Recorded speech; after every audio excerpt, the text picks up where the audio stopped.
everybody's connected to everybody else in so many different ways that if you attract an open mind and ask them, do you know anyone that can help me? They're going to either say, yes, I can help you because I have an open mind and an open heart and open hands, or they're going to say, no, but I know somebody that can help you. This is how you scale a business. This is how you thrive. Open mind, open hearts, open hands. Ask big, ask often.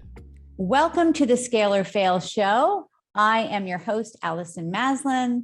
I am the CEO and founder of Pinnacle Global Network, where we mentor business owners around the globe to grow and scale companies that change the world. And we love bringing people on this podcast over the last decade that are going to make the journey for you just a little bit easier, more meaningful, more rewarding, and more successful. And so today I'm super excited because we have just that person for you. David Meltzer is the co-founder of Sports One Marketing and formerly served as CEO of the renowned Lee Steinberg Sports and Entertainment Agency, which was the inspiration for the movie Jerry Maguire. David has been recognized by Variety magazine as their Sports Humanitarian of the Year and awarded the Ellis Island Medal of Honor. He is also the executive producer of the Bloomberg and Amazon Prime television series 2-Minute Drill and Office Hours, which I'm dying to dive into today and learn more about. His life's mission is to empower over 1 billion people to be happy. This simple yet powerful mission has led him on an incredible journey to provide one thing: value. In all his content and communication, that's exactly what you're going to receive. And as part of his mission for the past 20 years, he's been providing free weekly trainings to empower others to be happy. My goodness, it's like a simple thing, but it's something that I think people could use a lot more of. So thank you, David, for being here on the Scale or Fail Show. Welcome. Oh, it's a perfect place to be with a perfect person. Thank you for having me. Yeah, well, I'm excited that you're here and I'm excited what you are up to in the world. Super inspiring. Can you tell us a little bit about your backstory and what led you to this journey of being an entrepreneur? Sure. Well, being poor is what led me to be an entrepreneur because I wanted to be rich at 5 years old. My dad had left. I lived in Akron, Ohio. I had a single mom with 6 kids, 5 boys and a girl. And I had an extraordinary mom. Just, she was a typical Jewish mom. So she woke us up early and led us. She was a black belt in the martial arts, I'd say, third degree black belt in the martial art of Jewish guilt. So she woke us up early and guilted us: doctor, lawyer, or failure. Fetus isn't fully developed till after graduate school, all the different things. But we lived in a 2-bedroom apartment with 6 kids. I just wanted to be rich. And to be rich, I wanted to keep my options open to what paid the most. So that made me very entrepreneurial. It was disappointing to my mother, although I was bright enough, or at least my siblings, were more academic than I was. But I just got by. I was only brother to get a B, and it was like the death of my mom that I actually got a B. But I made up for it because I wanted to be rich to buy my mom a house and a car. Only thing that wasn't happy in my life was when we had a financial stress, a car breakdown, summer camp we couldn't afford, food sometimes. And so in my mind at 5, I said, in order to be happy, completely happy, I'm going to be rich. And so everything in my life went towards making a lot of money. And now it's evolved. But back then, money was going to buy me love and happiness. Wow. Isn't that interesting too? Because you were like, I don't want to live in this circumstance. So in a sense, not having early on propelled you forward. And I wonder if you would have had that drive if all the money was there. I would not. I speak around the world, and I always start out by asking the audience, who here grew up poor? Half the audience always raises their hand, and I always say, gosh, I feel sorry for the rest of you, because I can't teach. I can't teach poor, but it certainly is a great lesson. Oh yeah. I think, my biggest transformations were when my back was against the wall, as a single mom. So I get that. And then you went on to make your first million in 9 months. Yeah, I That, graduated. wow. I graduated law school, and I had two job offers because I was entrepreneurial. One was to be an oil and gas litigator, which is why I went to law school. I reversed engineered, being more interested than interesting, what paid the most out of law school, which was an oil and gas litigator. So I went to a specific school, Tulane University in New Orleans, that had the top maritime program. But I also got a job offer in 1992 in the internet, selling legal research on the internet in 1992. I have an entrepreneurial lesson for everyone because I went to my mom, who you could probably tell I adore, and I said, "Mom, I don't know what job to take. The legal job pays $150,000 salary. There's bonuses, and I'll be a great litigator someday and even make more money, and I can buy you that house and a car. Or I got this job selling the internet." And without blinking, she's like, "David, internet, it's a fad. It's going to come and go. You definitely want to be a real lawyer. Take the oil and gas job." Well, I ended up taking the sales job because it paid $250,000 a year at Plan. And my mom freaked out. She said, biggest mistake I made. I learned a valuable lesson as an entrepreneur. Just because somebody loves you, and my mom probably loves me too much, but just because someone loves you doesn't mean they give you good advice.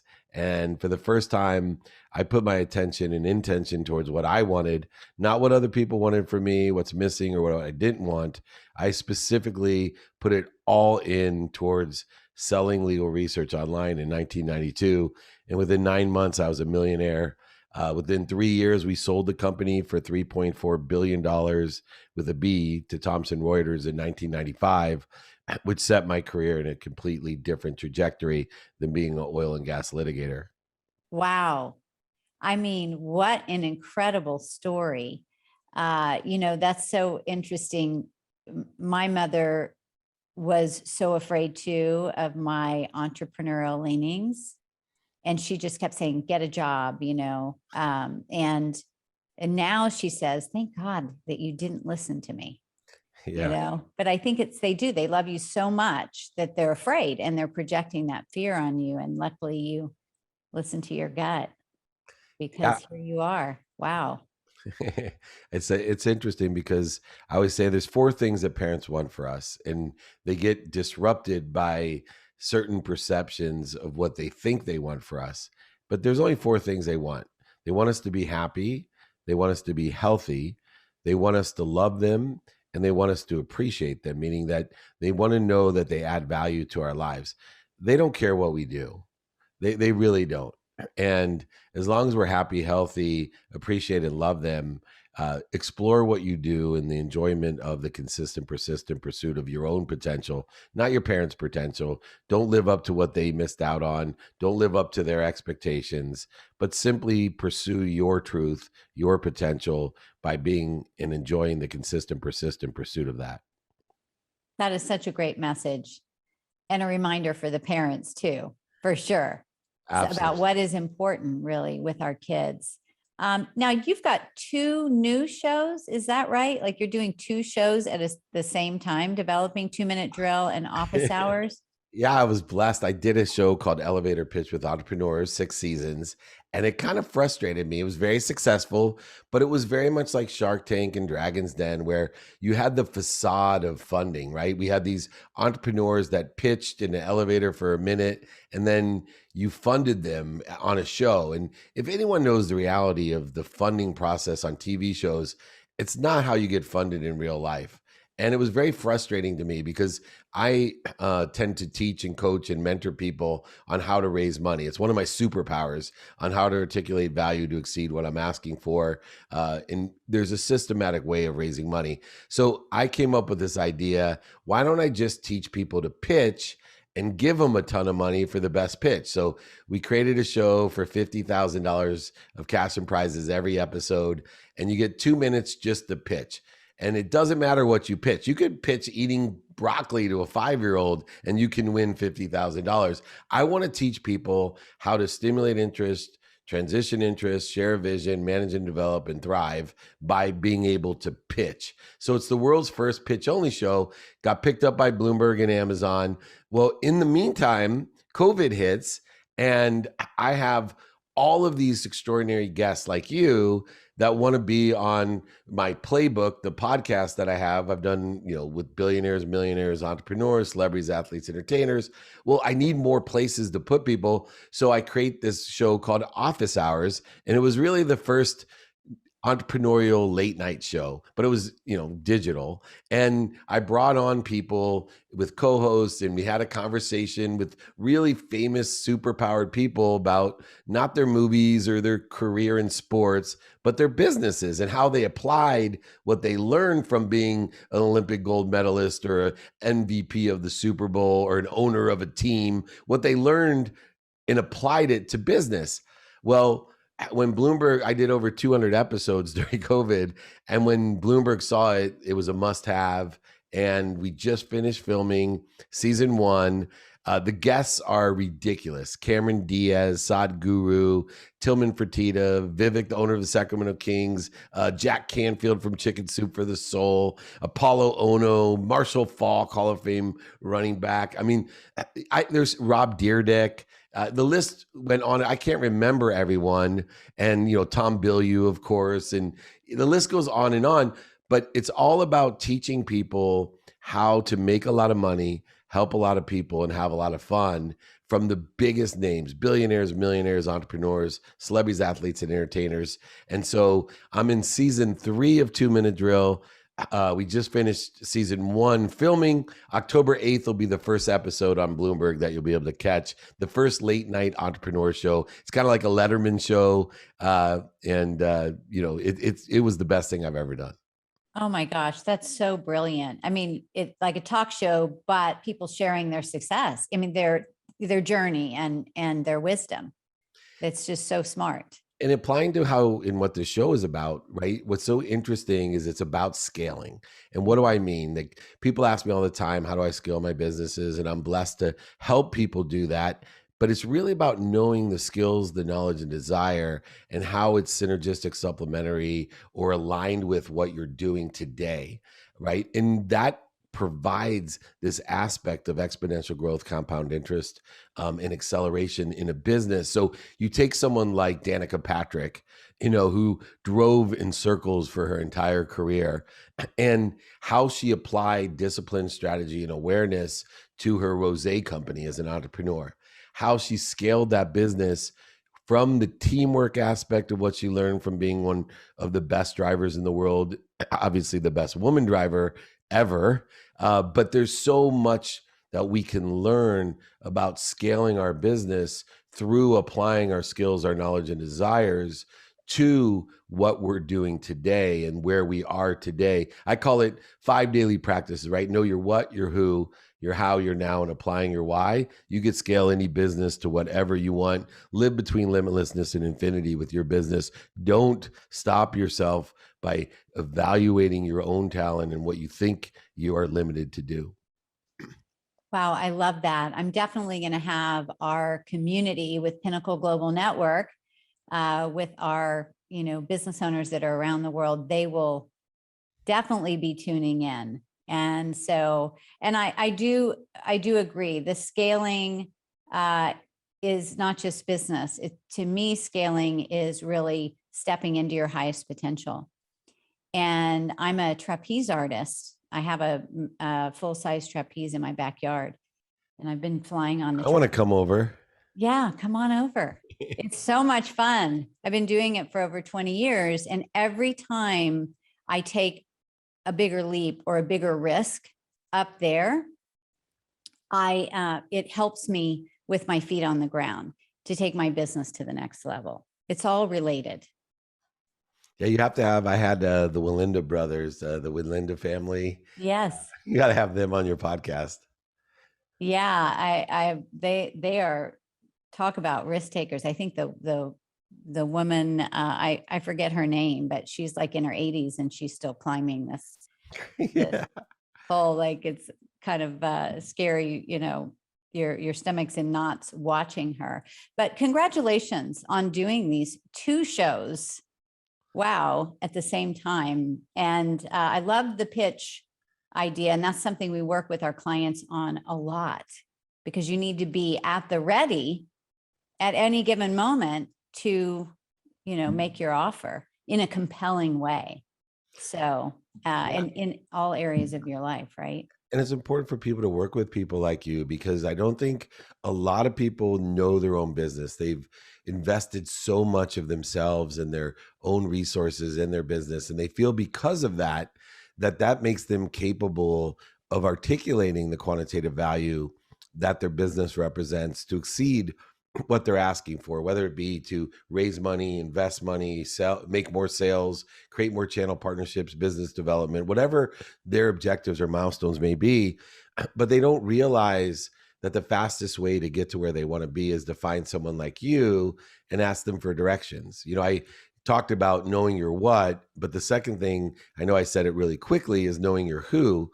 And it's, who can you be of service or value to, obvious in scaling a business, but more importantly, who can help you, who sits in the position or situation that you want to be in, and ask them for directions. I see in the pitch show and office hours, the idea of practice, which is why I have, my books and my 5 daily practices, which I give away to free for everyone to learn how to enjoy consistently what they're doing and articulate what they've achieved or what they've created. And you can just email me, david@dmeltzer.com, if you want that.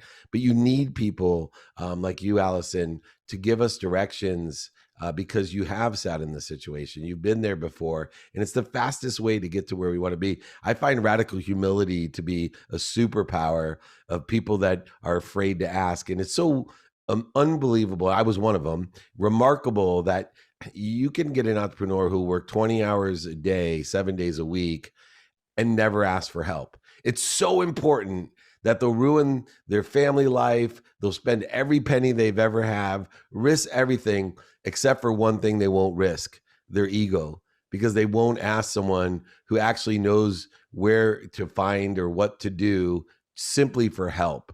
And they won't practice asking for help. And those are the things that I think you help people do, and why I encourage them. Why I'm here on this show is to encourage people to find that help from you. Wow, that's really amazing, David. And thank you for that. I appreciate that. And it's interesting, because I think in our culture, we look at asking for help as a sign of weakness. Like, I should know this, and I'm just going to keep plowing away until I figure it out. But, it's just that definition of insanity. And it is such a pain point for so many business owners, as you know, that are working 20 hours a day, that have their marriages over, their health is, kind of fallen apart. They've lost the joy, and it doesn't need to be that way. And it's lonely at the top. It's lonely at the top, so I think that's, thank you for that reminder, for sure. Now, you said something on Twitter, and I love this quote: "You can't out ask the universe. You have to ask big and ask often." Can you talk about that a minute? Well, that's pretty timely, according to what we were talking about. That's amazing. One of my favorite quotes, right? I live my life between limitlessness and infinity. And I think, especially with the nature of the social network that we have, the access to almost 7 billion people, that was unfathomable to me. I understood the number, but I never understood the power of the strength of my signal, the spectrum that I could reach, and the clarity of my message, and how that keeps growing upon itself. And what I realized was that, wow, every time that I thought I was asking big, somebody else was asking bigger. And every time I thought I was asking too much, somebody else was asking more. I'll give you an example. I was born on January 11th. It's my lucky number, 111. My business partner is Warren Moon. His number is 1. Everything around me are these ones: 1111, 111. And so I had decided that I would live to 111. I was born at 1:11 p.m. as well, but I would die on. Seriously, you were? You were Yeah. born at Yeah. 111? Yeah. Oh my So God. I thought I would die on, I told my kids, don't worry, I'm going to live to 111, die on my birthday, January 11th at 111. And I told one of my friends, I share my Lakers seats with an older actress named Diane Cannon. She's very, very famous, a Mhm. famous Laker fan at best. She was in the movie Heaven Can Wait. And she's one of the most beautiful women I've ever met in my entire life, inside and out. And she's 86 years old now. And she looks like she's my little sister. She looks younger than I do. And anyway, I tell her this proudly, that, I'm asking the universe to live this long. And she gets kind of upset. I said, "What's the matter, Diane?" And she's been mentoring me about mindset for years. And she said, "Why are you limiting yourself?" And I said, "No, 111." I said, "I want to live to 111." She said, "I know, but think about technology. What if they come up with some, medical device that makes you live to 1,000? And here you are for 50 years telling the universe, I want to die at 111 on January 11th. You've limited yourself when everyone else is going to live to 1,000. You're not thinking big enough. You're not asking big enough." And so I use that as an example because I see people all the time that don't charge enough. Their businesses could be 3, 4, 5 times as much, but they tell themselves, "Oh, I want to be a $5 million business by the end of the year." And I'm like, you're limiting yourself. Tell yourself, "I want to double the amount of money I make as fast as I can." See, that has no resistance at all in the universe. And keep asking people, "Do you know anyone that can help me?" In person, on the phone, via email, and social media. Do you realize that when I was younger, when you asked, "Hey, do you know anyone that could help me?" You reached about 5 people because all they had was a golf game, a card game, a church group, a Girl Scout group, a baseball team crowd, and there was like 5 close relationships. Today, my 11-year-old has like 1,400 followers. You literally have 1,000 different connections, everybody. So if you're asking, "Do you know anyone that could help me?" One of the secrets to scaling a business is not creating avatars of your clients or business partners. See, in the past, because we were so narrow in our scope and scale, that we had to be very specific about an avatar of a client, a business partner, or some sort of prospect. Not today. All you need to worry about is a closed mind, right? Because everybody's connected to everybody else in so many different ways that if you attract an open mind and ask them, "Do you know anyone that can help me?" They're going to either say, "Yes, I can help you because I have an open mind and an open heart and open hands," or they're going to say, "No, but I know somebody that can help you." Meanwhile, you may be addressing, for example, if I had a business and I wanted to sell to, beautiful women in their 30s that are trapeze artists, you'd be a perfect avatar. But if you had a closed mind, I'd be wasting 1,000 times the energy trying to sell you my trapeze shoes because you'll never say yes because you have a closed mind. Meanwhile, you may have 6 friends with open minds that know 30 women like yourself and that would I could sell 30 shoes to, but they're not a trapeze artist. They might be an 80-year-old man who just happened to be a trapeze coach when he was younger and I didn't know about it, but he had an open mind and helped me. This is how you scale a business. This is how you thrive. Open mind, open hearts, open hands. Ask big, ask often. Oh my gosh. Wow. That was worth the whole show, David. I mean, that was absolutely brilliant. I think drop the yes buts. Anytime you feel a yes but coming on, it should be a yes and, right? Because you're just shutting the door on all the possibilities. Yeah. So that is so powerful. I've always said I'm living to 123. So now you've inspired me. Maybe I need to up my game. Yeah, just add one word. I always say I'm going to live at least to 111. So you add the minimums to Oh, things. at least. Yeah. Yeah, So good. that just becomes a milestone Oh, for and you. feeling great too. Let's add that caveat as Yeah. well. Healthy, happy, worthy, and wealthy. That's what you'll be. Oh my goodness. So let's look at the other spectrum because I think, a lot of people are afraid to take the leaps because they are afraid of failure. How has failure or just things that haven't maybe worked out to what the original intention was, how has that set you up for later success? Well, you have to have faith. See, I didn't have faith when I was younger. I lost over $100 million. And because I didn't have faith. You know, I attached my emotions to outcomes, and the happiness never came. I used all the hundreds of millions of dollars I had to buy things I didn't need, to impress people I didn't like. And what I learned was that pain, mistakes, failures, and setbacks, the things that people are afraid of, are indicators. They're turn signals. They're not stop signs. They're not something to be afraid of. See, for me, I know that my life's about lessons, and the lessons will keep on coming. And pain is a turn signal or an indicator that I have a lesson to learn to get to a better place or a better position or make my situation better. See, once I determine and shift the paradigm of my perspective that these mistakes, failures, and setbacks and pain was simply pushing me or propelling me, not punishing me, my faith grew stronger and the outcomes came greater, and my emotions became more inspired to pursue even more abundance. So instead of living in a world where I was a victim by pain, that everything was happening to me, or even the world of for me where I was giving to receive in some sort of trade or negotiation, buying things I didn't need to impress people I didn't like, but thinking still that pain was an indicator that I was going the wrong way, I should stop. Once I moved to the world of abundance with full faith that there's more than enough of everything for everyone, and faith became my GPS. So, what do I mean by that? A GPS will tell you, hey, you got off at the wrong exit. Let me reroute you to where you want to go. Or it'll say, hey, you got a flat tire. Traffic has changed. Let me reroute you to where you want to go. Or it'll say, hey, bozo, you're at the donut shop. You're supposed to be at the gym. Let me reroute you and get you back into shape. See, faith is even greater than a GPS, because not only when it gets off at the wrong exit, or you have a flat tire, a setback, a mistake, or you end up at the donut shop instead of the gym, not only will it reroute you, but it actually knows a better destination for you.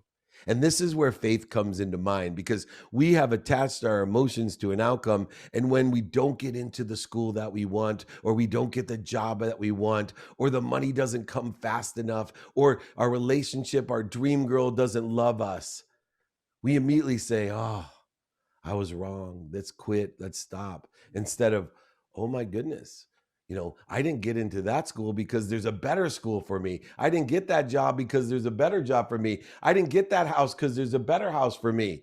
And this is how GPS and faith utilize themselves in order to expand and grow. You now live in the world of more than enough of everything for everyone. And you trust the fact that if you are enjoying the consistent, persistent pursuit of what you want, that you'll end up somewhere better. That's really, really profound.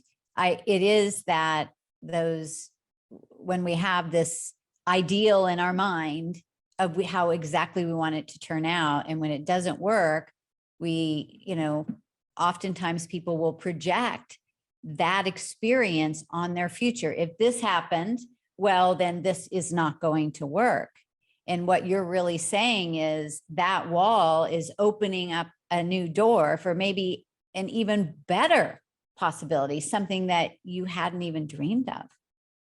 Happened to me all the time. And I will tell you that I just get excited when I make a mistake or have a setback or a failure, that something bigger and brighter and better is coming, or my position or situation will get bigger and brighter because of the lessons that I learned. And I'm always seeking light, love, and lessons in everything. And the key to that to me is with the lens of productivity, that I'm always looking to see how much value I can provide, a lens of accessibility, which is a duality of how accessible am I to others like yourself and your community, and how am I accessing what I want? How am I receiving? Because I can't give what I don't receive. And then most importantly, as you know, my lens of gratitude. Gratitude's a superpower. It allows me to find the light, the love, and the lessons in everything. I can learn to love what I do. I have activity I've paid for, activity I don't get paid for, activity I planned, activity I don't have planned, and I'm seeking the love, the light, and the lessons at all times through that kaleidoscope of productivity, accessibility, and gratitude. That is fantastic. Have you ever read the book, The Go-Giver, Yes, I love that book. by Bob Berg? We just interviewed him a couple days ago, and it is a book that our whole community in Pinnacle leads by. So we say we're a community of generosity, but I love this idea of leading with, how can I support you? Instead of showing up thinking, what am I going to get? It is, what am I going to give? And when you do that, so many more doors open and you're able to make an impact for a lot more people, and including yourself. Yeah, the go-givers, So, inspiration to all. And I'm happy to send your whole community my book, Connected to Goodness. I'll sign it, send it, ship it to everyone, or ebook, audiobook. Just email me, david@dmeltzer.com. I'll send it out to you. It's all free. Don't worry. oh, would love that. Would love that. So we'll definitely make arrangements for that. Um, what do you think is the biggest roadblock when you talk to business owners all the time? What do you feel is that one thing that keeps business owners from getting to that next level or reaching their dreams? It's the understanding of time. And so incorporated in there is the ego-based consciousness. So let me explain. If a business was a pond, and you start off with one lily in the pond, and I told you that it's going to take you 20 years to fill your pond. uh you know After a year there'd be two lilies, and most people look at that and like, oh, this business isn't working. And after another year there'd be four lilies, and then everybody would say it's not working. Very few people make it to 18 years in a business, because at 18 years the lily pond is only 25% full. And by that time, most people have started putting their attention and intention into what other people think, what they don't want, what's missing, all the ego-based consciousness of, the needs of the ego, and they quit. Well, here's the saddest thing is that after 18 years, you're finally aware that you have progress, but you're in the next year, you're 50% of the way there in year 19. And in year 20, in year 19, believe it or not, more people quit than ever. They're that close. They're 1 year away from it doubling again and getting to what? Completely full. And here's the saddest part. In year 21, you need two ponds of business. And in year 22, there's four ponds of business. And there are no overnight successes. There's segmentation of success. There's acceleration, growth, and compound interest from the speed in which we learn the lessons through doing the business. And there is no overnight success. When I built my brand 4 years ago at the Super Bowl, I was helping Gary Vaynerchuk with his sports agency. And he said, you would have a phenomenal brand, Dave, online on Instagram. And I'm like, come on, I'm a middle-aged mutant turtle. Who's going to watch me? He said, well, let me help you. I said, fine. He said, what would be your objective? And I understand segmentation because I've built businesses, scaled businesses, and I know that I can work hard, but everybody can work hard. What makes me such a great business person is I can work long, right? I'm patient. I'm consistent and persistent. I don't attach my emotions to an outcome that it has to happen in 1 year. I'm okay with a 20-year plan. Well, I told him I need 2 ambassadors to my content a year. He said, what? He said, you only want 2 people. I said, I need 2 ambassadors. I need 2 people a year that will tell 2 people, you got to listen to Dave Meltzer's podcast, The Playbook. You got to watch Elevator Pitch, 2-Minute Drill, Office Hours. You got to listen to his speeches, read his 4 books. You got to dig into Dave Meltzer. I need just 2 people a year that will get me 2 more people. And he said, really? I said, yeah, because in 20 years, I'll be the most popular 70-year-old on the internet. He's like, how do you figure that? I said, well, if you know exponential growth, 2 times 2 times 2 times 2 to the 20th power is 2 million people getting me 2 million people. Not followers, but people who will stand up, engage in all the content to make a lot of money, help a lot of people, and have a lot of fun. This is the secret sauce that entrepreneurs are missing because they quit. 99% of the people quit before they are 25% of the way there.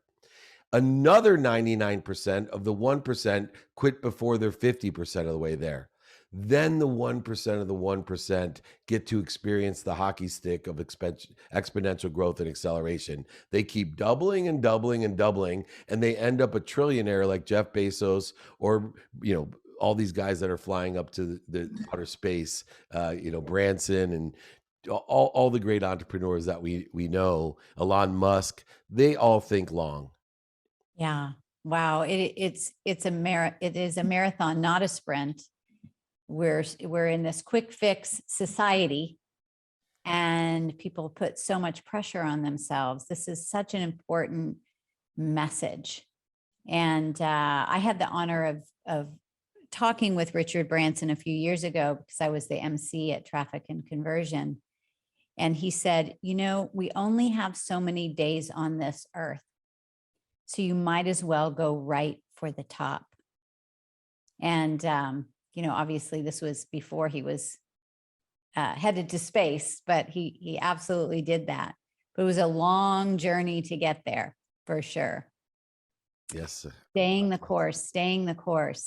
Wow. So we're definitely going to be tuning in to your shows. I want to get your books into my community. And I would definitely love to have you speak at one of our big events that we lead, David. I mean, I know, and I'm sure we're going to hear after everyone hears this podcast that they would be so excited to listen to you on stage. I would love it. I'm getting back on stage. It's been so much fun recently to be there in person and virtually. So, however I can be of service, please let me know. I do always have one last piece of advice, the best piece of advice that I've ever received, and I pass it on and share it to everyone I meet. If you want to make a lot of money, help a lot of people, and have a lot of fun, if you want to enjoy every day by being consistent, persistent in the pursuit of your potential, not what other people want or what's missing or what you don't want, it's really simple. Be kind. Be kind to your future self and do good deeds. I promise you, you will allow everything to come your way. I appreciate the time, Allison. I appreciate your community. Please reach out to me, david@dmeltzer.com. Thank you. Wow, what a way to wrap things up here. Be kind to those around you, be kind to yourself. Wow, this has been so inspiring. You've totally inspired me. And thank you for taking the time. I know you've got a lot going on here. We can't wait to tune into your shows. Those of you that are listening, thank you for being here today. If you love this episode, definitely share a review and share this with all the business owners that you know that need these messages. And until next time, get out there, elevate yourself because you are worth it. Bye, everybody. If you enjoyed this episode of the Scale or Fail Show, I invite you to watch my episode with Vishen Lakhiani, who is the founder of Mind Valley, talking about breaking through and what are some of the tools he's used to make that happen and to create an unbelievable enterprise right over there. We always overestimate what we can do in 1 year, but we underestimate what we can do in 3 years. And so you always want to think 3 years ahead. So all our business planning, all my personal goal setting is always 3 years ahead. It's never 1 year. And know that you're naturally going to underestimate. So when I write down my goals for 3 years, I then think, well, what happens if I could double this? And then I double that.